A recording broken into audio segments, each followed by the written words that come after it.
오늘은 사랑에 대한 점검이라는 제목으로 하나님 말씀 우리 함께 나누고자 합니다.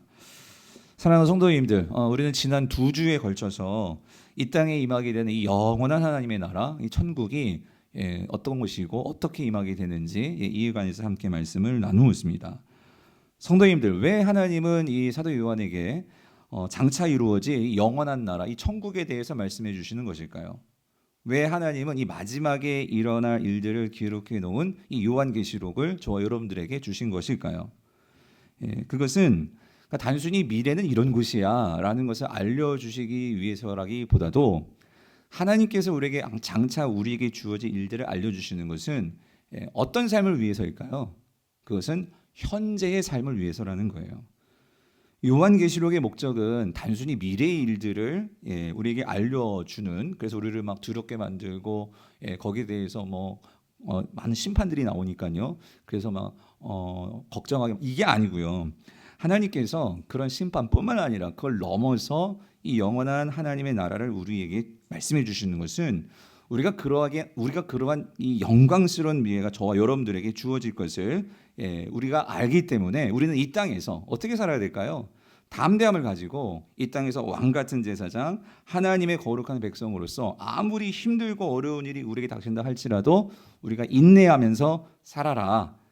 이래서 주시는 것이고, 또 세상 끝날까지 그런 만왕의 왕으로 오실 분이 지금도 저와 여러분 안에서 역사하실 것을 약속하시기 때문에 그것을 우리가 믿음으로, 그것을 우리가 신뢰함으로, 그러므로 우리 왕 대신 그 주님의 말씀에만 순종하면서 살고, 그리고 이 세상에 오셔서 우리에게 참된 승리를 보여주신 그 예수 그리스도의 모습을 따라 우리도 사랑하는 삶을 살아라.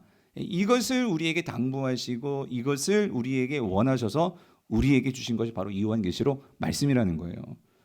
다시 말씀드리면 요한계시록의 목적은, 그러니까 이 세상은 근본적으로 깨어져 있어요. 그래서 심판을 받을 수밖에 없어요. 하지만 우리가 그 깨어진 삶 속에서 우리는 살아가야 된단 말이에요. 근데 우리가 어떻게 살아가야 되냐? 우리는 세상 사람들처럼 살아가는 것이 아니라 우리의 어린 양 대신 그 예수 그리스도께서 우리를 인도하시는 대로, 우리가 그분이 인도하는 곳은 어디든지 우리가 그 주님을 따라 살기를 주님께서 원하시기 때문에 오늘 우리에게 이 요한계시록을 주신 것입니다. 그래서 여러분, 지난주에 보았지만 이 어린 양 되신 예수 그리스도를 이 땅에서 그분이 어느 곳으로 인도하든지 간에 우리가 그분을 따라 살아가는 그 성도들을 가리켜서 요한계시록은 뭐라고 그들을 칭한다고요? 어떤 자? 이기는 자. 이기는 자. 그래서 성경이 말하는 이기는 자는 세상의 힘과 권력과 정치와 이런 것들을 가지고 우리를 높이고 사람들을 우리가 짓누르고 그래서 내가 1등이 되고 성공해서, 그게 이기는 자가 아니라 성경이 우리에게 말해주는 정말 최종적으로 승리하는 정말 이기는 자는 뭐냐? 그것은 이 땅에서 예수님께서 세상을 살아가셨던 그 모습대로 우리도 그것을 따라 인내하고 사랑함으로 그 예수님을 닮아가는 삶을 사는 자, 그게 누구예요? 그게 이기는 자다. 이기는 자다.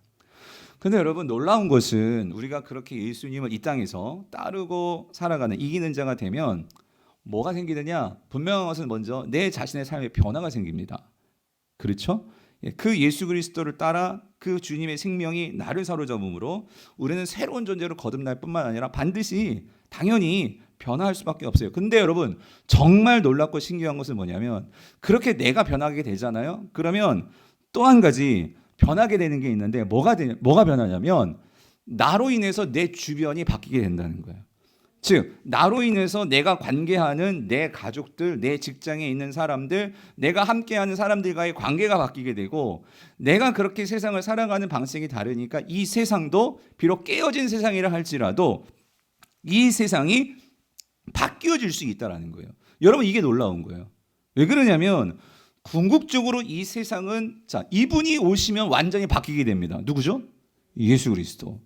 그 예수 그리스도가 오시면 이 땅이 새하늘과 새 땅으로 되는 것, 그것이 천국이라고 말씀을 드렸잖아요. 예수님이 오심으로 모든 것이 바뀌게 돼요. 그런데 그 주님이 오시기 전에도 그 예수님께서 이 땅에 오셔서 주님도 이 세상에 계실 때에 많은 병자들을 고치시고 귀신을 쫓아내시고 이 세상을 바꾸셨죠. 사람들을 바꾸셨죠. 마찬가지로 예수님이 오시기 전까지도 이 깨어진 세상이지만 오늘 성도들이, 다시 말하면 그 성도들이 모인 이 교회가 우리가 제대로 예수님을 따라 살고 그 모습을 갖는다면 어떤 일이 벌어지느냐? 여러분들을 통해서 가정이 변화될 수 있고 직장이 바뀔 수 있고 이 세상이 깨어진 세상이지만 회복될 수 있다. 성경은 이걸 우리에게 분명히 말씀하십니다. 그래서 이런 관점에서 보면 여러분, 교회는요, 제가 누차 말씀드리죠, 우리만 예수 믿고 천국 가라고 예수님께서 교회를 세우신 게 아니라는 거예요. 우리 강북교회 성도들은 이것을 분명히 기억하시기를 바랍니다. 예수님께서 교회를 이 땅에 두신 것은 바로 이거예요. 이 세상을 뭐하라고? 회복시키라고. 왜 그러냐면 여러분, 우리가 진정으로 그 회복을 보게 되면 뿐만 아니라 우리를 통해서 이 세상 사람들이 그런 회복된 이 세상의 관계를 보게 되면 어떤 생각이 드냐면, 여러분, 정말 완전히 이 세상이 예수님이 오셔서 회복될 그 세상을 우리가 뭐 하게 될까요? 바라게 된다는 거예요. 소망하게 된다는 거예요. 우리가 이렇게 모여서도 얼마나 행복하고 기쁜데 정말 그 주님이 오신다면 얼마나 더 나은 세상이 되겠냐는 거예요. 그러니까 여러분, 우리가 첫 번째는 나 자신부터 주님과의 관계를 통해서 새로운 피조물, 그래서 예수 그리스도 안에 있는 자에는 새로운 피조물이 되었다라고 고린도후서 5장 17절이 말씀하시잖아요. 우리가 그거를 먼저 경험하게 되면 여러분, 그 하나님 나라의 소망이 우리 안에서 생겨날 수밖에 없어요. 그런데 우리를 통해서 이 세상이 우리가 정말로 얼마나 서로 그 하나님 나라를 기뻐하고, 그래서 매 주일마다 영광송을 부를 때마다 우리의 모든 삶의 그 짐들이 벗겨지고, 그리고 예배를 통해서 우리가 정말로 다시 한번 이 세상을 살아갈 힘을 얻고, 이러한 기쁨으로 여러분들이 세상에서, 직장에서, 학교에서, 가정에서 이러한 삶이 순환되고 반복이 되어질 때 세상 사람들은 궁금하겠죠. 왜 저 사람들은 예배하고 하나님을 찬양하고 경배하고 돌아오면 그 힘이 어디서 나오는 걸까?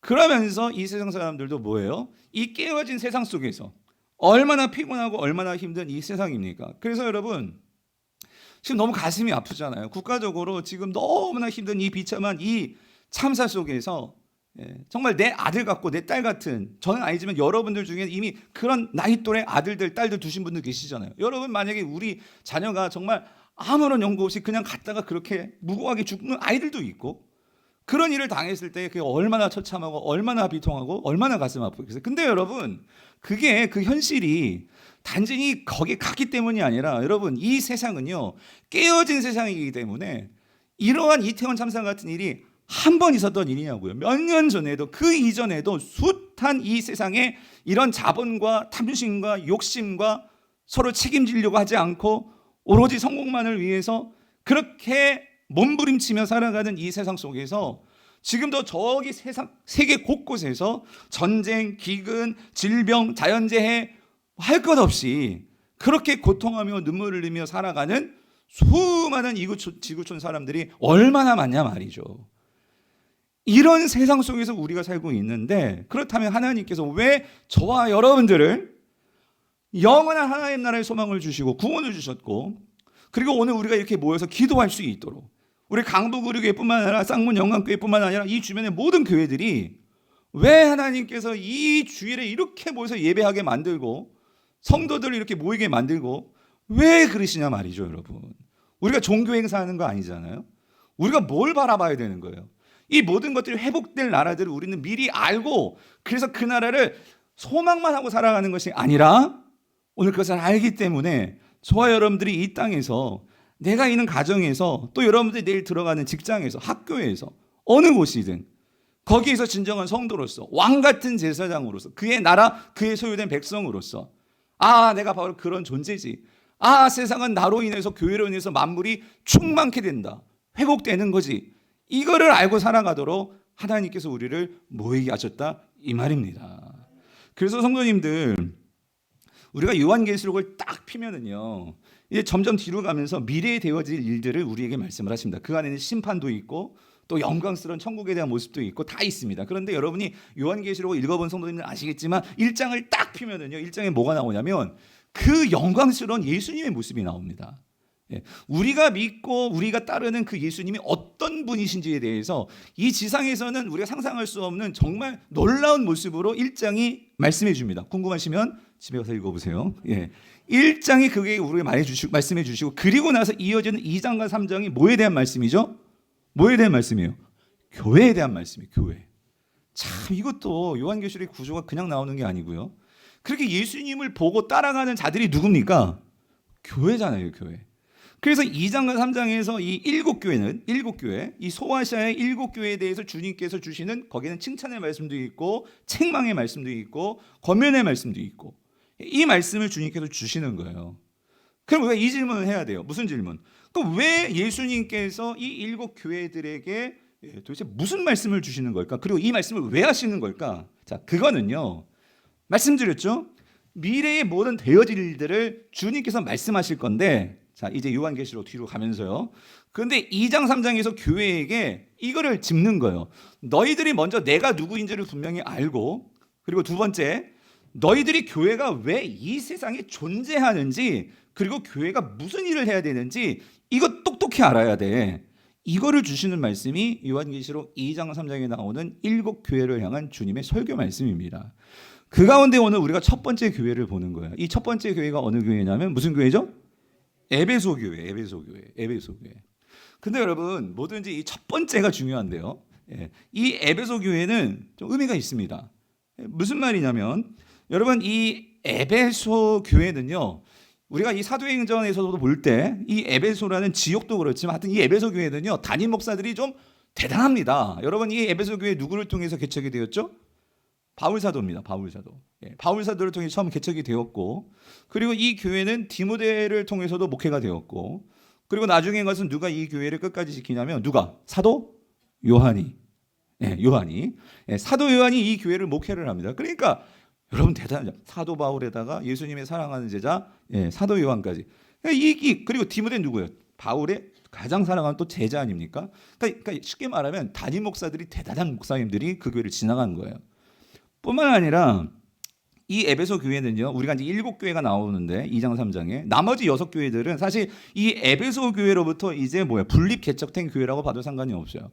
그러니까 이 에베소 교회가 제일 먼저 시작이 되었고 이 소아시아 지역에서 여기는 요즘에 터키입니다. 터키. 그 터키 지역. 그래서 에베소 교회를 딱 찍고 여러분 그다음에 서머나 이렇게 쭉 돌아가면은 이 교회가 이게 서클이 돼요. 원을 이루게 돼요. 원을. 지리적으로. 그러니까 분명히 이 에베소 교회를 중심으로 해서 이 교회들이 점점 이렇게 분립 개척이 되지 않았을까 이렇게 학자들도 설명을 하는데 그리고 이 에베소 교회의 이 사도 요한이 결국 나머지 6교회도 목회를 했을 거다라고 그렇게 생각을 합니다.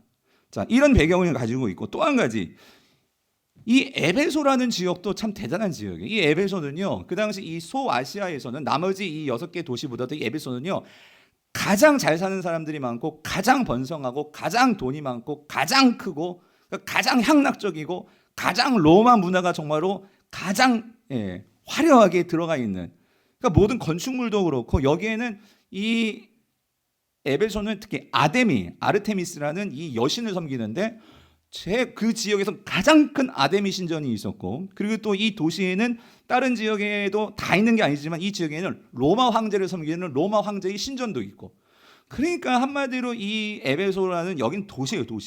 도시도 대도시 그런 도시에 지금 뭐가 있냐면 에베소 교회가 세워져 있는 거예요.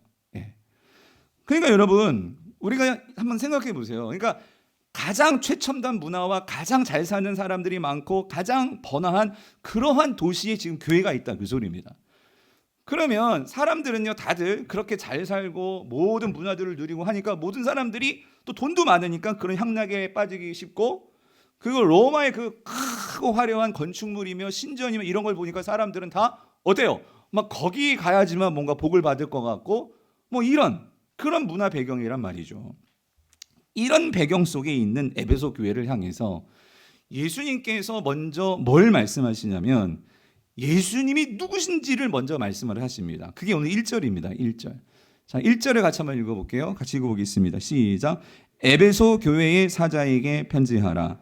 오른손에 있는 7뼈를 붙잡고 7 금촛대 사이를 거니시는 이가 이르시되요. 참고적으로 여러분 에베소 교회뿐만 아니라 나머지 6교회 모든 첫 번째 나오는 첫 번째 이 말씀은 우리가 1장에 나오는 예수 그리스도의 모습을 각 교회가 처한 상황에 맞게끔 예수님의 모습을 그 도시, 그 교회가 처한 상황과 연결지어서 예수님을 소개하는데, 오늘 특별히 에베소 도시에 있는 에베소 교회를 향해서는 예수님을 뭐라고 소개를 하냐면, 뭐라고 보여주시냐면, 예수님의 모습이 이래요. 오른손에는 뭐가 있죠? 7뼈를 붙잡고 있고, 그리고 예수님이 지금 7 금초대 사이를 뭐 하신대요? 거니신다. 이게 예수님이라는 거예요. 여러분, 요한계시록은요, 이게 상징적인 표현들이 많아서 이게 그냥 쓱 지나갈 것이 아니고 여긴 중요한 의미가 있어요. 뭐냐면 오른손에 7뼈를 붙잡고 7 금초대를 예수님이 이렇게 거니시는 것은요, 뭘 상징하는 걸까? 그것은요, 이겁니다. 예수 그리스도의 주권과 통치를 보여주는 거예요. 그러니까 예수 그리스도의 다스리심을 보여주는 거예요. 그게 오른손에 있는 7뼈를 붙잡고 7 금초대 사이를 거니시는 이라는 거예요. 이게 지금 우리는요, 문화가 바뀌었고 이거 지금 시대가 바뀌기 때문에 이게 확 안 와닿는데, 만약에 1세기 지금 이 에베소 교회에 있는 성도들뿐만 아니라 에베소 시민들에게 그러니까 오른손에 7뼈를 붙잡고 있는 이가 누굽니까? 라고 말하면 그들은 당연히 누구라고 말했을까요?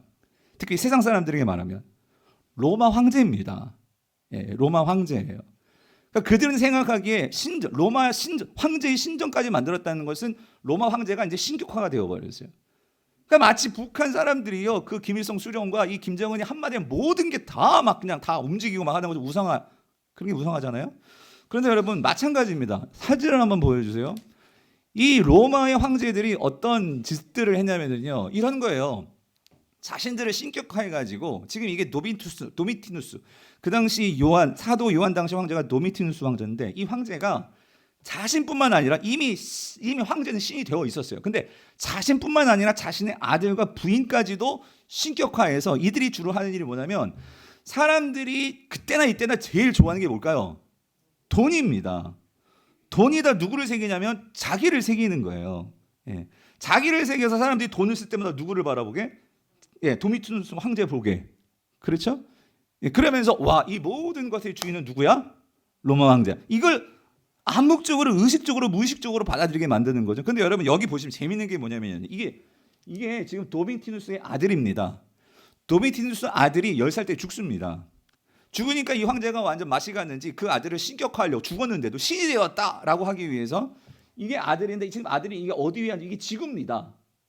지구 위에 앉아서, 그러니까 이 땅을 통치한다, 그런 의미예요. 뿐만 아니라 여기 나와 있는 이게 별입니다. 자, 보세요. 하나, 둘, 셋, 넷, 다섯, 여섯. 하나, 둘, 셋, 넷, 다섯, 여기 여섯, 일곱이죠. 맞죠? 예, 하나, 둘, 셋, 넷, 다섯, 여섯, 일곱. 여러분, 이게 무슨 말이냐면, 그러니까 로마 황제가 지금 뭘 다스린다는 거예요? 7별을. 7별을 다스린다, 그 소리예요. 예. 그러니까 여러분, 그 당시 에베소에 있는 사람들에게 7뼈를 가지고 있는 사람은 누구입니까? 그럼 당연히 누구라고? 로마 황제라고 말할 거예요. 근데 예수님께서 여기에 대해 지금 뭐냐면 반박을 하시는 거예요. 뭐라고? 웃기고 있네. 예? 7뼈를 무슨 로마 황제가 가지고 있다고? 웃기지 말라고 그래. 이 모든 이 우주를 만들고 이 우주를 붙잡고. 그래서 여러분, 오늘 2장 1절에서요, 거기다 동그라미 쳐 놓으셔야 돼. 뭐냐면 예수님이 이렇게 말씀하세요. 오른손에 7별을 그냥 가지고 있는 정도가 아니라 뭐하고? 이 붙잡고라는 이 크라톤이라는 이 헬라어는요, 이거는 그냥 가지고만 있는 게 아니라 그거를 내가 좌지우지할 수 있는 권세와 주권을 가지고 있음을 상징하는 게 붙잡고예요. 붙잡고. 예. 붙잡고 있는 이가 누구라는 거예요?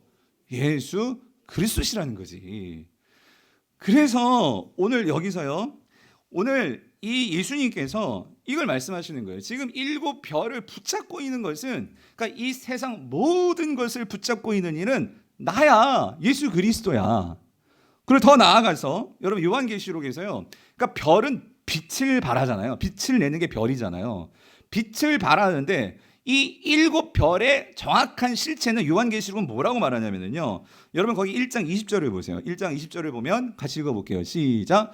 네가 본 것은 내 오른손의 7별의 비밀과 또 7 금초대라. 그런데 7별은 뭐래요? 7 교회의 사자요. 여기서 사자라는 소리는 라이언, 사자가 아니고요. 이거는 헬러를 보면 앙겔로스라고 되어 있어요. 천사인데 그럼 날아다니는 천사를 말하냐? 그게 아니고 교회의 지도자를 말해요. 지도자. 하나님께서 메시지를 주시고 교회를 다스리라고 하는 그 지도자들을 말해요.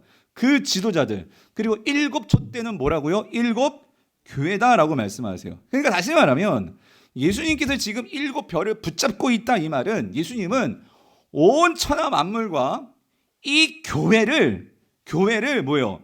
붙잡고 그 교회를 지키시고 보호하시는 그분이 누구예요? 예수 그리스도다. 이거를 말씀하시는 거예요. 간단히 말하면 이겁니다. 누가 이 모든 만물의 주인이냐는 거예요. 여러분 누가 주인이십니까? 예수 그리스도가 주인이시라는 거예요. 돈에 그려져 있는 황제가 모든 것의 주인이 아니라 예수 그리스도가 모든 것의 주인이시다 그 소리예요. 뿐만 아니라 여러분 1절 다시 한번 보세요. 1절에서 7 금촛대 사이를 거니신다고 그랬잖아요. 거니신다. 예? 근데 7 금촛대가 뭘 상징한다고요? 교회. 그러니까 이 말은 예수님이 그 교회를 거니신다는 것은 이 교회에 예수님께서 임재하셔서 그 교회를 다스리시고 그 교회를 통치하시고 그 교회를 세상 끝날까지 주님께서 보호하신다. 이 의미라는 거예요. 즉 교회의 주인은 담임 목사도 아니고 장로님들도 아니고 진짜 이 교회를 다스리시고 보호하시고 지켜주시는 그 힘 있으신 그 만물을 다스리시는 그분이 누구시냐면 예수님이시라는 거죠. 그 예수님의 보호와 통치 안에 지금 누가 있는 거예요? 여러분들이 있는 거예요. 아멘이십니까? 여러분들 이거를 정말로 믿는다면 우리의 삶이 어떻게 달라질까요? 아무리 그 돈에 로마 황제의 얼굴이 대문자만큼 찍어 있어도 성도들은 이 모든 7별을 주관하시고 모든 금초대 사이를 주관하시는 운행하시는 그 예수 그리스도를 믿는다면 그 돈에 아무리 무슨 황제 아들 할아버지가 찍혀 있을지 할지라도 이건 뭐예요? 가짜라는 거지. 예? 세상은 가짜라는 거지. 가짜를 가지고 우리를 이거를 가져야지만 로마 황제의 얼굴을 우리가 정말로 신격하고 그거를 거기다 절하고 그걸 믿어야지만 성공할 수 있어. 세상은 말할지 모르지만 성도들은 팩트를 하잖아요. 팩트를. 이 모든 별과 이 모든 것을 운행하시고 쥐고 계시는 분은 누구시라고요?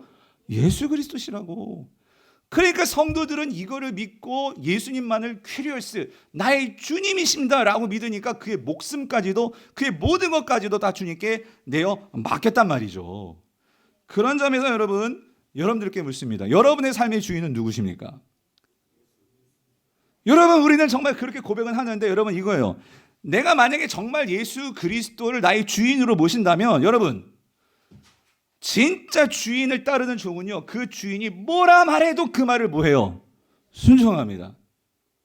그런데 내가 만약에 예수님을 나의 주인이십니다 라고 의뢰 고백을 했지만 결정적으로 나의 돈의 문제 앞에서 자녀 문제 앞에서 건강 문제 앞에서 나의 모든 감정과 나의 모든 삶의 문제 앞에서 주님은 분명히 말씀하시는데 이거 해야 되나? 말아야 되나? 이거 하면 내가 어떻게 잘못되는 거 아니야? 여러분 그럼 여전히 누가 주인인 거예요? 누가 주인이에요? 내가 주인인 거예요. 예수님이 진짜 나의 주인이라면 그걸 정말 확신하고 7 별과 7 모든 금초대 사이를 거니시는 분이 주님이신 것을 믿고 그 주인을 나의 주인으로 모신 사람들은요 고민하지 않습니다. 주님이 말씀하셨기 때문에 뭐 할 뿐이에요? 순종할 뿐이죠. 순종할 뿐이죠. 그래서 여러분 이게 참 의미 있는 게 뭐냐면요 오늘 그러니까 나머지 6 교회의 대표라고 할 수 있는 에베소 교회에게 예수님께서 제일 먼저 점검하신 건 뭐였냐면요 너희의 주인이 누구냐 이거예요. 왜냐하면 여러분 주인이 확실해야 주인이 명령을 내릴 거 아니에요. 예? 이 종들이 말을 해도 딴 생각하고 딴짓하면 여러분 주인이 말하는 거는 헛소리가 되는 거잖아요. 그러니까 예수님께서 제일 먼저 이 나머지 교회들에게 큰 형님뻘 되는 그러니까 나머지 교회들에게 영향력을 줄 수 있는 이 에베소에게 제일 먼저 점검하는 것은 뭐냐? 너희들의 주인이 누구니? 로마 황제니? 나니? 이걸 점검하셨다 그 소리입니다.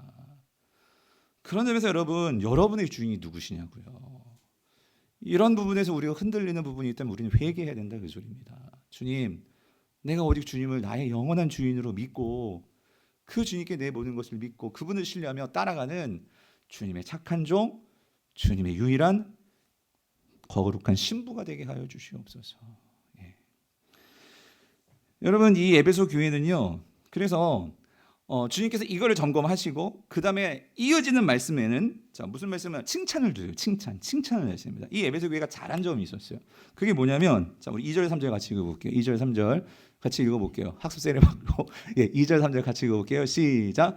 내가 내 행위와 수고와 내 인내를 알고 또 악한 자들을 용납하지 아니한 것과 자칭 사도라 하되 아닌 자들을 시험하여 그의 거짓된 것을 내게 드러낸 것과 또 내가 참고 내 이름을 위하여 견디고 게으르지 않은 것을 아노라. 주님은요 여러분 우리가 주님을 위해서 한 수고와 모든 것을 아십니다. 그걸 기억하고 계십니다. 근데 이 에베소 교회가 잘한 게 뭐냐, 이 교회는요 잘한 게 진짜 있었어요. 뭐냐면 진리를 잘 수호했어요. 이 진리를 수호했다는 게 무슨 말이냐면 그러니까 이거예요.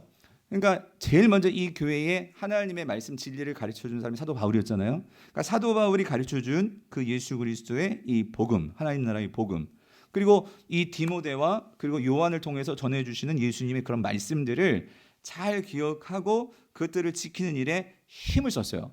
근데 여러분 이게 지금 저와 여러분들과 너무나 다른 상황인 것을 우리가 알아야 되는데 뭐냐면 지금 이 당시는요 우리와 같이 이렇게 완성된 계시의 말씀이 없었어요. 계시라는 것은 다른 말로 성경을 캐논이라고 하는데 캐논은 정경이라고 하죠. 정경. 이게 근거가 되고 기준이 되는 거예요.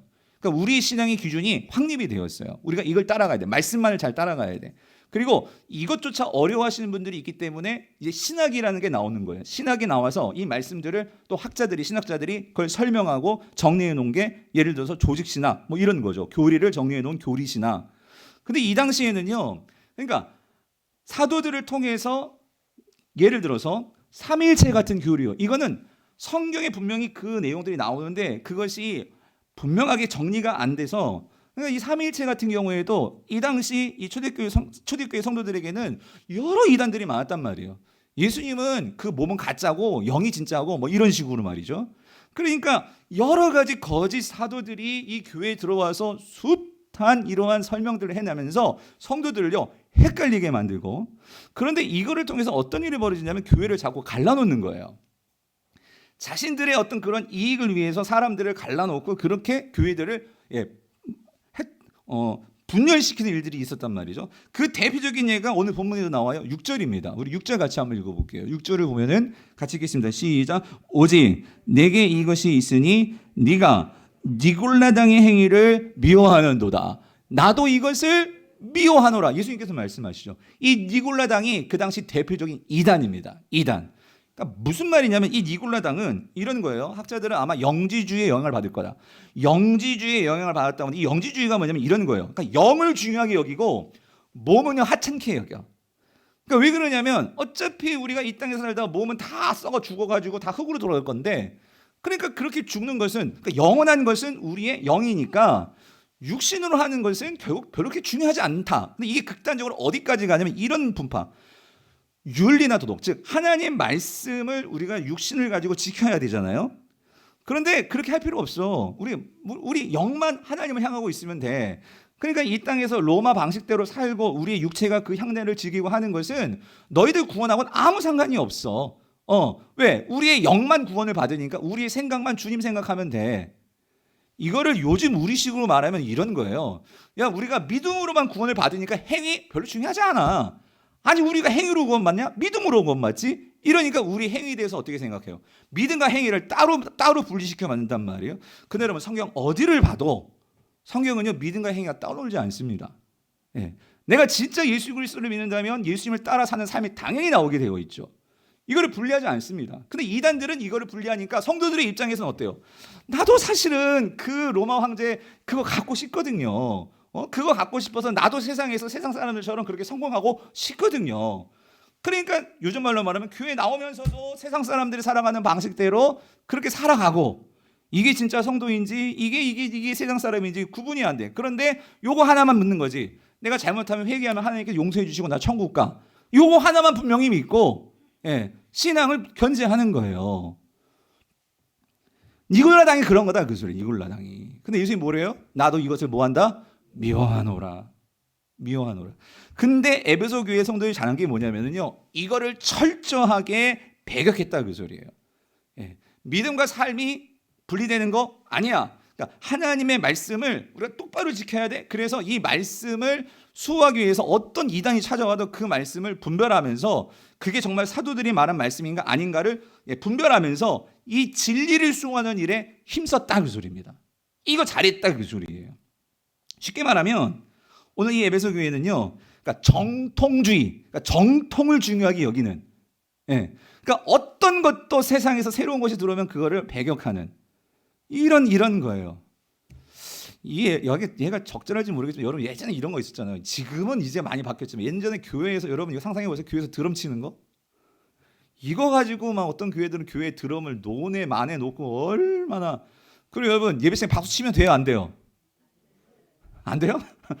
오늘 박수 쳤는데 우리 막 그러니까 이건 막 이런 거를, 그러니까 거기에 중요한 의미는 있죠. 우리가 하나님께 집중하고 인간의 감정이 아니다 뭐 여러 가지가 있지만, 근데 어쨌든 그게 과해지니까 뭐예요? 그 어떤 선을 넘어가 버리면 분명히 우리가 세속주의로 빠지는 부분이 분명히 있습니다. 그렇기 때문에 참 그 경계를 우리가 잘 지키는 게 중요한데, 근데 이게 참 쉽지는 않지만, 그런데 하여튼 이 에베소 교회는 그거를 지키려고 철저하게 세상에 대해서 담쌓고 진리를 수호했다 그 소리예요. 잘한 거죠. 잘했는데, 근데 여러분 중요한 거 이거. 여기서 끝나면 좋은데 주님은 한 가지를 이 교회에 대해서 책망을 하십니다. 책망을. 그게 뭐냐면 이게 좀 심각해요, 여러분. 자, 4절을 같이 한번 볼게요. 4절 같이 읽어볼게요. 시작. 그러나 너를 책망할 것이 있으니 너의 처음 사랑을 뭐예요?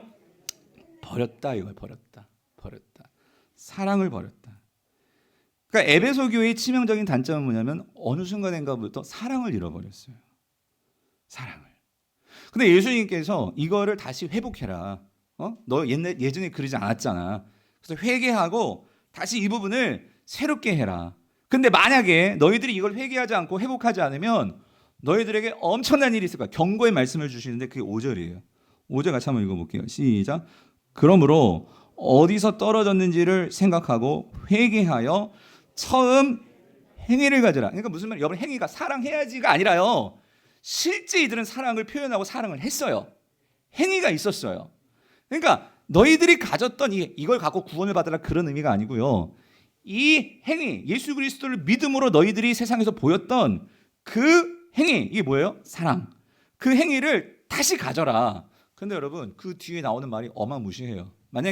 만일 그리하지 아니하고 회개하지 아니하면, 그러니까 사랑을 회복하지 아니하면 내가 너희를 가가지고 뭐 할 거냐면 뭐래요? 촛대를 그 자리에서 뭐 하겠다? 옮기겠다. 여러분 아까 촛대가 뭐였죠? 교회였죠. 교회를 옮기겠다 이 말이 무슨 말이에요? 교회 이사 가게 할 거야? 그 얘기예요. 교회를 완전히 없애버리겠다. 교회를 제거해버리겠다. 이 말이죠. 전 이게 너무 충격이었어요, 여러분. 네? 아니 사랑이 식었다고 예수님께서 뭐라고 사랑이 이걸 회복하지 않으면, 그러니까 예수님의 관점은 이거예요. 그러니까 에베소에 이 교회가 서 있는 것은 그 에베소에서 그 교회가 세상 가운데 빛이 돼야 되는데 그게 초가 빛을 발하는 거잖아요. 그러면 그 촛대가 교회라면 그 촛대가 발하는 그 빛의 근원은 그 빛은 뭐라는 거예요? 사랑이라는 거지. 사랑이라는 거지. 그러니까 세상 사람들도 볼 수 있는 빛은 어둠 속에서 밝히는, 모두가 볼 수 있는 거잖아요. 그러니까 그게 뭐라는 거예요? 사랑이라는 거지. 근데 교회가 사랑이 안 드러나, 교회가 사랑이 안 보여. 그러면 예수님의 입장이 이거. 아예 교회가 에베소에서는 없는 게 낫다 이 소리야. 와, 여러분 충격적이지 않습니까? 네?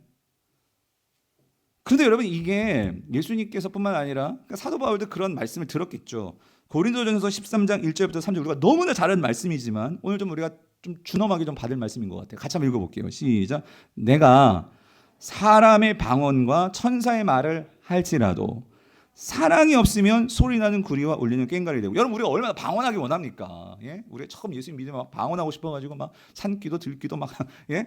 하잖아요. 근데 아무리 내가 무슨 방언을 하고 또 내가 아무리 천사와 같이 청산유수 아주 그냥 은혜로운 말을 할지라도 거기에 뭐가 없으면, 사랑이 없으면 뭐라는 거예요? 좀 세상 말로 꽝이야 그 소리야. 꽝이야. 예? 말짱꽝이야. 그러니까 아무 소용이 없어. 아무 소용이 없어. 그 다음 말씀 더 충격적이에요. 내가 예언하는 능력이 있어. 그러니까 미래를, 우리가 하나님의 일을 막 얘기한다 할지라도, 그리고 무슨 뭐 기적을 행사하고 놀라운 일을 할지라도, 그래서 뒤에 보면은요, 비밀과 모든 지식을 알고 이렇게까지 말해요. 산을 옮길 만한 믿음이래요. 와, 믿음으로 산을 옮긴대. 이거 엄청난 기적까지 행할 수 있어요. 그런데 여러분, 그렇게 행할지라도 뭐가 없으면? 사랑이 없으면 내게 아무것도 아니에요. 여러분, 그러니까 여기서 우리가 좀 신중하게 좀 볼 게 있어요. 여러분, 기독교 여러 가지 신비 어떤 은사를 하시는 목사님들 그렇고 어떤 그런 하시는 이러한 그 체험 집회 가도 여러분 잘 가셔야 됩니다. 뭐냐면 이게요, 사랑 없이도 기적은 일어날 수 있다 그 소리예요. 그렇죠? 그런데 여러분, 여기서 말하는 정말 사랑의 근원은요, 이겁니다. 기독교의 사랑은요, 내가 사랑, 내 힘으로 나온 사랑이 아니라 우리는 영원하신 하나님이 우리를 위해서 아무런 조건 없이 우리를 위해서 모든 책임을 다 져주시고 우리에게 그 근원적인 모든 사랑을 다 베풀어 주셨습니다. 아멘이십니까? 십자가에서. 그래서 우리가 진짜 그 사랑을 받았고 그 사랑을 안다면 우리가 정말로 그것에 감격해서, 그래서 사랑은요, 날마다 깊어져야 되는 거예요. 한 번 알았다고 사랑을 아는 게 아니라 하나님의 사랑은 무한한 사랑이기 때문에 우리가 그걸 파도 또 그 은혜가 솟아나오는 사랑이기 때문에 우리가 산을 옮길 만한 믿음도 여러분 내 능력으로 하고 그렇게 하면 나중에는요, 그 모든 영광을요, 나중에 누가 취하기 쉬우냐면 내가 취하기 쉬워. 내가 그것으로 나를 높이려고 하는 우리 인간의 못된 본성이 있단 말이에요. 예? 그렇기 때문에 그게 아니라 이건 하나님께서 그런 주신 사랑으로 이 사람을 정말로 살려야 하기 때문에, 이 사람을 정말로 예수 믿게 해야 되기 때문에 우리가 기적도 행하는 거고 하나님의 놀라우신 일들을 보여주는 거거든요. 근데 그게 아니라 내가 얼마나 뛰어난지 너희들이 내 앞에서 다 꾸벅꾸벅 해야 돼, 이런 식으로 막 권위를 사용한다면 여기 아무 소용없다, 지금 그 얘기거든요. 그래서 3절, 심지어 내게 있는 모든 것으로 구제하고, 여러분 구제도 참 귀한 일이잖아요. 근데 저는 이 말씀이 뒤에서 너무 충격적인 게 이거예요. 내 몸을 불사르게 내어줄지라도. 여러분, 자기의 몸을 형제를 위해서 내어줘서 불사른다? 이거 아무나 할 수 있는 일 아니잖아요. 근데 성경은 뭐라고 말하냐면 사랑 없이도 그 일을 할 수 있다 없다? 있다예요. 있다예요. 그러니까 무슨 말이냐면 여러분 이거예요.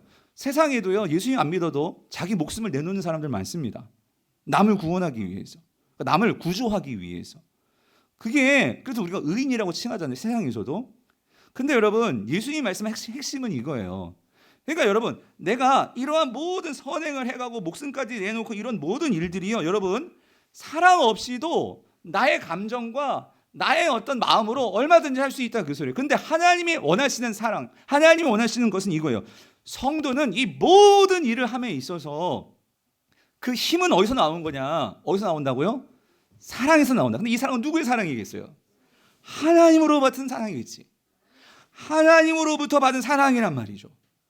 그러므로 이 사랑으로 하는 것만이 진짜다 그 소리예요. 그렇다면 여러분, 우리가 이런 사랑을 베풀었을 때 여러분 우리의 반응은 뭐냐면요, 이거예요. 우리가 그런 선행을 베풀고 그런 큰 일을 해가지고 사람들이 와, 집사님 대단하세요. 어떻게 그런 일을 할 수 있으세요? 와, 목사님 어떻게 그런 능력이 나타나세요? 그럴 때 속으로는 아, 하나님이 하시는 거예요. 하지만 속으로는 뭐해? 아, 좋다. 사람들에게 칭찬하니까 내가 너무 좋은 거야. 여러분, 그건 잘못된 거죠.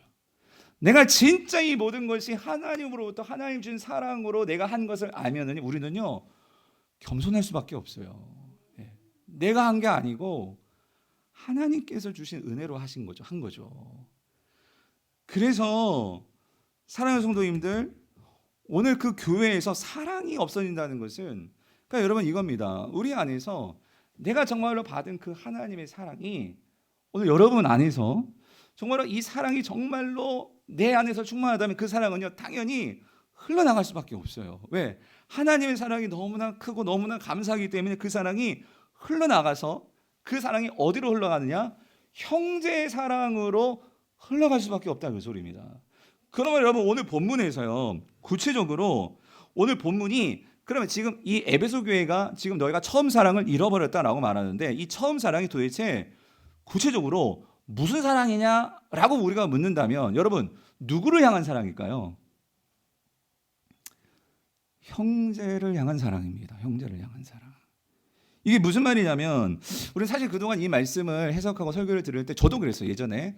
그러니까 우리가 하나님에 대한 사랑이, 예수님에 대한 사랑이 식어버려서 너희들 예수님에 대한 사랑을 회복해라, 그렇게 우리가 이 본문을 이해하는 경우가 많았는데, 근데 여러분 다시 이 본문을 찬찬히 보고요, 우리가 에베소서와 성경을 통해서 에베소 교회를 연구해 보면은요, 이 교회가 예수님 말씀 어느 순간에부터 너희가 떨어뜨린 게 있다, 약해진 게 있다라고 말하는데, 그 관점에서 본다면 지금 에베소 교회에서 나타나지 않는 사랑의 모습이 있는데, 그게 뭐냐면 무슨 사랑? 형제 사랑이라는 거예요. 형제 사랑.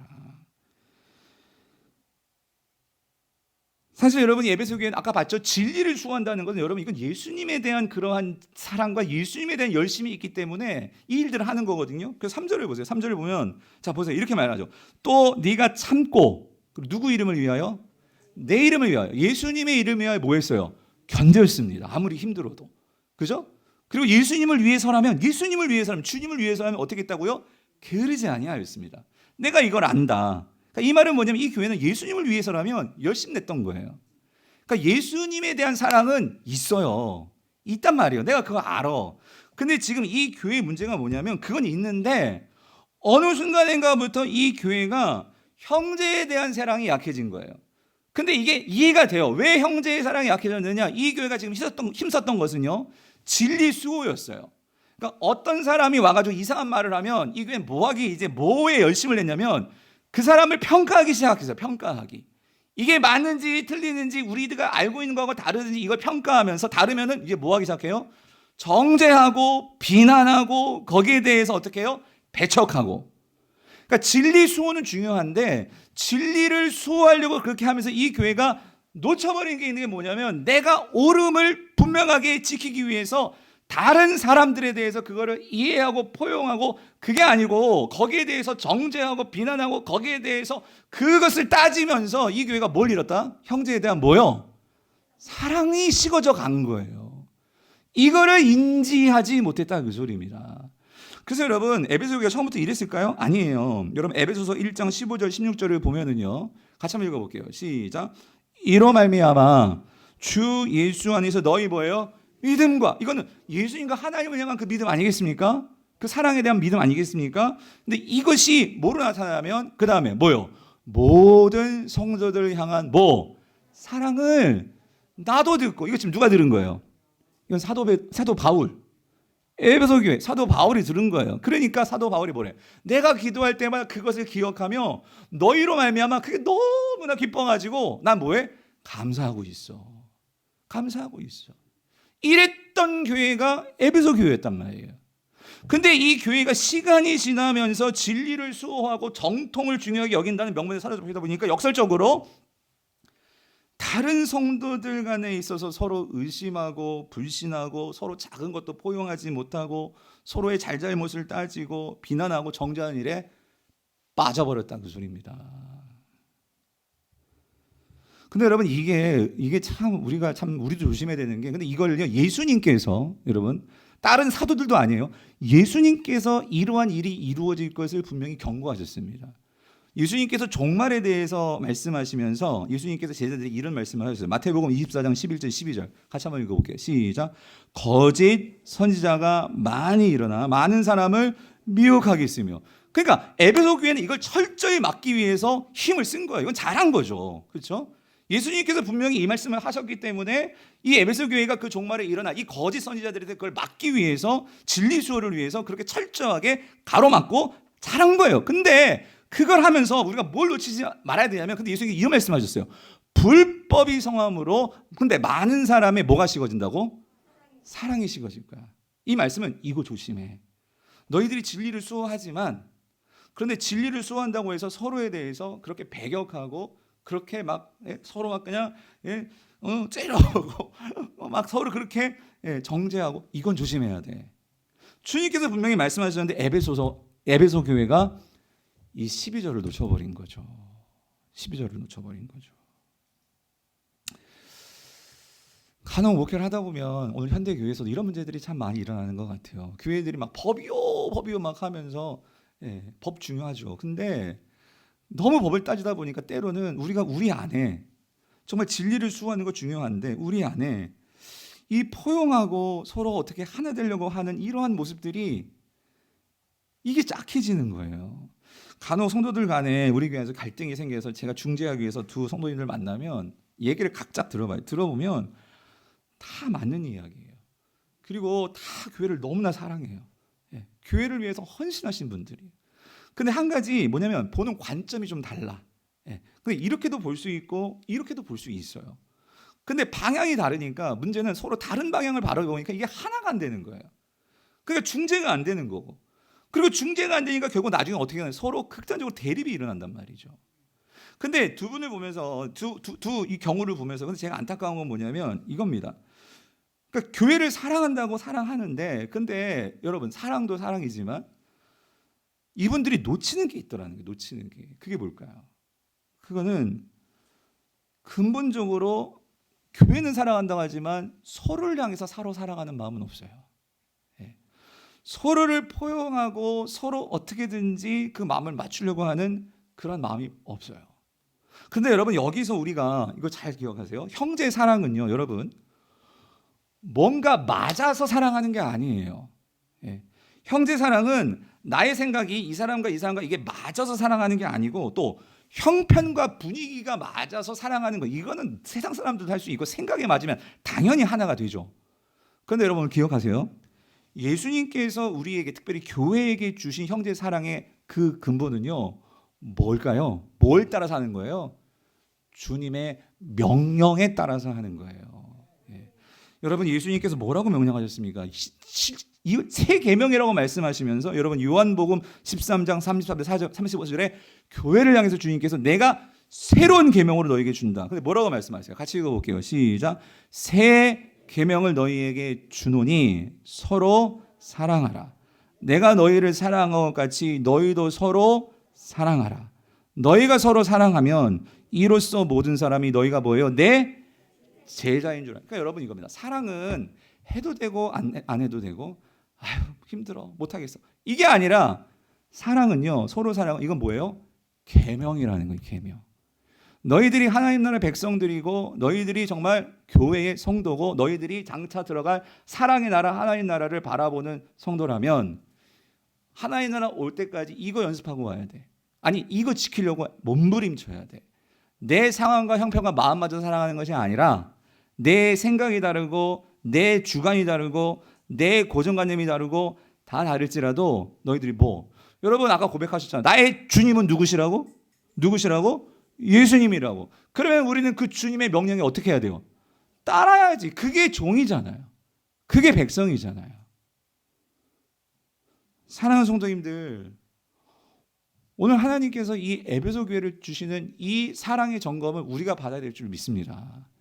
진정으로 이 교회가 빛을 발하고 정말 여러분들이 내 교회가 자랑스러운 교회가 되기를 원한다면 여러분 이 계명이요. 새 계명을 너희에게 주노니 너희가 서로 사랑하라. 여러분 이렇게 사랑할 때 여러분 여기 35절입니다. 이렇게 할 때 이로써 모든 사람 이 모든 사람은 누구죠?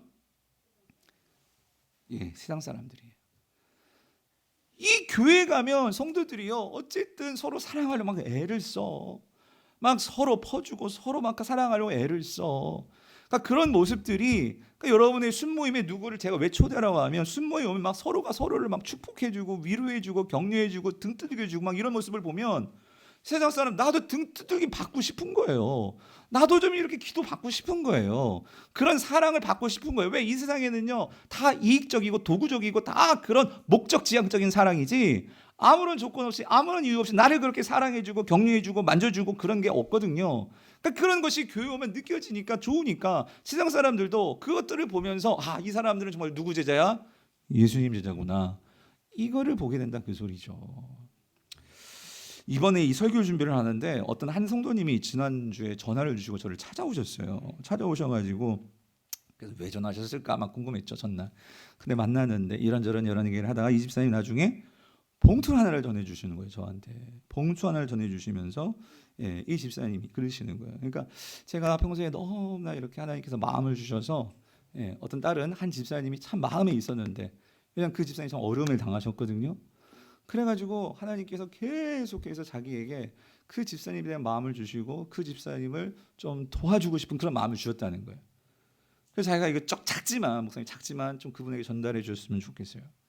근데 제가 이걸 받으려고 했는데 그 집사님과 얘기를 나누면서 이걸 지금 내가 받을 상황이 아니에요. 왜냐면 이 집사님도 너무 힘들어. 예. 이 집사님도 상황적으로 너무 힘들고 오히려 자신도 받아야 될 것 같아. 근데 저보고 이거를 전해달라고 하는데 내가 이걸 받아야 되나 말아야 되나 막 고민을 하고 있었어요. 그랬더니 그 모습을 보고 이 집사님이 그러는 거죠. 목사님 한마디를 하시는데 목사님 참 제가 이전에는 몰랐어요. 뭐냐면 이 공동체가 얼마나 소중한지를 내가 이 교회에 있어서도 잘 몰랐어요. 근데 올해 이렇게 순모임을 하고 이렇게 공동체에 있으면서 참 이 공동체에 있다는 것이 얼마나 소중한지 그 공동체를 나를 위해서 기도해주고 나를 그렇게 생각해주고 나를 위해서 큰 힘이 되는 것을 내가 경험하게 되니까 나도 우리 교회 공동체를 위해서 정말 작지만 하나님께서 나에게 주신 마음이기 때문에 정말 이 마음을 내가 이렇게 덮어 놓을 수가 없어서 이 주님 주신 말씀 순종하고자 내가 이걸 갖고 왔으니까 꼭 전해달라고. 예. 이 말씀을 하시는데 제가 어떻게 그거를 그냥 집사님 거 하세요 이럴 수가 없는 거예요. 받아서 전달해 드렸어요. 제가 그거를 경험하면서 성도님들 이 집사님이 왜 이러는 걸까? 여러분 그거 아니에요? 주인께서 말씀하셨어요. 사랑해라. 공동체를 사랑해라. 이 말씀을 주시니까 내 상황을 보면은 여러분 그거 쉬울 것 같으세요? 지금 당장 보면 여러분 다 마찬가지잖아요. 우리의 생활의 이 장고가 항상 뭐 넘치는 게 아니라 항상 딱딱 정해져 있잖아요. 예? 거기에서 이거를 떼가지고 누군가를 사랑한다. 그러니까 여러분 형제 사랑은 내가 많고 넘치고 그래서 하는 게 아니라니까요. 주님이 말씀하시기 때문에 명령이기 때문에 사랑하는 거예요. 예. 그거를 실천하시니까 여러분 제가 이분을 보면서 이분 정말 많이 성장했다. 너무 기뻤어요. 하나님께서 이분부터 얼마나 이미 순종하셨기 때문에 여러분 순종은 제사보다 낫고 하나님께서 분명히 이 집산 가정 축복해 줄 줄 믿습니다. 기도하고 있고. 근데 여러분 이분만이 아니고 저희 교회요. 참 제가 목회할 맛이 나는 게 이런 분들을 볼 때예요. 뭐냐면 목사님 그런 분 많아요. 나만 누릴 수 없어서 막 코로나로 막 이런 상황에서 나만 누릴 수 없어서 이거 정말 하나님께 내가 나만 누린다면 천벌 받는 것 같아서 내가 이걸 나누고 싶어서 목사님 드리니까 그래서 이런 성도님들이 한 분이 아니고 또 보니까 저 모르게도 알게 모르게 다 들어와요. 어떤 성도님들이 그분 힘들다고 하니까 그걸 도와주고 해가지고 너무나 내가 이 교회에 있다는 게 너무나 감사합니다. 그런 소리들이 들어올 때마다 하나님 우리 교회가 다른 게 아니라 그런 분들이 보이지 않는 곳곳에 이렇게 있다는 이게 하나님께서 지금까지 이 교회 촛대를 옮기지 아니하시고 이 쌍문 3동에 하나님께서 이 교회를 두신 이유구나. 그리고 그런 성도들을 섬기는 제가 너무나 자랑스럽고 여러분들이 또 너무나 기쁘고. 근데 여러분 이것만 하는 게 아니라요. 제가 이 금요일마다 우리 교회요. 항상 이 금요일마다 여러분 천국잔치가 벌어지는 거 아십니까? 반찬 봉사를 하는데 여러분 그 반찬 봉사 자체도 너무 귀하지만 이 반찬 봉사를 끝나시고 나면 이분들이요 이제 반찬 봉사 다 끝나고 우리 같이 식사를 나눠요. 그럼 저희들 이제 거기다가 덤으로 숟가락을 놔주니까 이 교육자들도 항상 거기 와서 같이 식사를 하거든요. 금요일마다 하는데 제가 참 볼 때마다 기쁜 거는 이분들이 봉사하면서도 기쁘지만 그 식탁의 자리가요 잔치집이야. 근데 이분들이 뭐 동에서 나온 그 돈 가지고 거기 뭐 잘라가지고 우리 고기 먹고 그게 아니라 이분들이 또 돈을 내 가지고 반찬을 또 사오고 또 어떤 분들은 집에서 막 파김치 가까우고 어떤 분은 막 밭에서 막 뽑아오고 그래가지고 그걸 서로 나누고 그걸 같이 해 먹고 하면서 그러니까 지역을 위해서 그렇게 섬기고 막 아침부터 땀 빼고 그렇게 해가지고 와가지고 서로 섬기는데도 기쁨이 있고 감사가 있고 와 하나님 이게 여러분 이 땅이 새하늘과 새 땅으로 바뀐다고 했잖아요. 예? 우리 주부들이 그렇게 힘드는 게 주방일 아니에요? 그런데 그 주방일을 기쁨으로 할 수 있게 되는 거 여러분 이게 새하늘과 새 땅 아니겠습니까? 그거를 지금부터 우리가 누리고 있는 거죠. 여러분 또 이번에 하나 감사한 거는 저희 교회가 이제 처음으로 우리 이미 청년부는 그런 게 있으시지만 이 작년 안에서요. 여러분 오늘 기도 제목 드렸지만 여러분 기도 제목 한번 보실래요? 기도 제목 보시면 여기에 앞에 거기 여러분 꼭 보세요. 거기 앞에 보면 4번에 네팔 정탐 선교를 떠나는데 이번에 거기 이름이 나오죠. 저를 비롯해 우리 김태성 집사님이 저희 교회 선교 부장님이십니다. 그리고 임경조 집사님이 아내시면서 순장님이시기도 하죠. 그다음 공병은 원지환 집사님. 저희 교회에서는 이렇게 5분. 그리고 타교 성도님들이 한 2분이 같이 네팔 정탐 선교를 갑니다. 말씀드렸지만 우리가 선교사님만 후원하는 게 아니라 이제는 여러분들도 같이 그 땅을 밟고 그러니까 하나님의 사랑이 이 지역뿐만 아니라 우리 교회를 통해서 열방을 향해서 빛이 비춰지는 이 일이 올해 처음 그 발을 떼는 거예요. 우리 교회로서는 의미가 있고 성도님들이 같이 기도해 주셔야 되고 이 일을 함께 마음을 써주시기를 정말로 부탁을 드립니다. 이분들도 처음에 이걸 어떻게 우리 해본 적이 없으니까 그래서 이분들이요 또 교회에서 물론 저하고 이제 부장 집사님은 또 당회와 이제 재직회에서 허락해 주셔서 비행료를 대지만 이들이 맨 처음부터 지금 이분들이 자기 시간 내고 또 자기들이 비행료는 자기들이 내겠다고 해가지고 그 비행료 다 내고 그러면서 가는 거예요. 예. 가는데 제가 오늘 우리 성도님께 부탁드리고 싶은 건 그래서 이제 가서 하는데 어린이 사역을 위해서 이제 옷이 필요하다 그 소리입니다. 여러분들 마저 후원해 주십시오. 뿐만 아니라 마음 있으시다면 여러분들 기도도 해주셔야겠지만 또 가서 활동하다 보면 여러 가지 사역들이 나오겠죠. 그래서 또 마음 있으면 물질로도 여러분이 후원을 저한테 주시든지 김태성 집사님 주시든지 후원해 주시면 그거를 잘 전달하고 잘 사용하도록 하겠습니다. 뿐만 아니라 또 여러분 오늘 박스 나갈 거예요. 우리가 정말로 각 순에서 혼자 하면 힘들지만 그 박스를 혼자 채우려면 너무 부담스럽죠. 같이 채우자 그 소리예요. 근데 같이 채우는 것이 누군가에게 전달된다면 여러분 그것 또한 얼마나 하나님께서 기뻐하실 일이겠냐 그 말이에요. 사랑하는 성도님들, 이 교회가 그렇게 함께 하나님의 사랑을 나누려고 우리가 힘쓰고 그렇게 빛을 바란다면 여러분 한번 생각해 보세요. 예수님께서 이 촛대를 쌍문 3동에서 옮기시겠습니까? 옮기시겠냐고요. 더 그 촛대가 빛을 발할 수 있도록 축복해 주시지 않겠냐고요. 이게 예수님의 원리예요. 너희가 먼저 그의 나라와 그의 의를 구하라. 구호로만이 아니고 우리가 같이 마음을 혼자는 힘들지만 함께 공동체로 그래서 모여주신 거예요. 나 혼자는 힘들지만 같이 힘을 조금씩만 보태면 같이 보태면 그리고 그것이 눈처럼 우리가 처음에는 굴리긴 힘들지 모르지만 계속 굴러가면 큰 눈덩어리가 되듯이 하나님께서 그 사랑을 나타내는 그 교회 하나님은 그 교회 분명히 축복해 주십니다.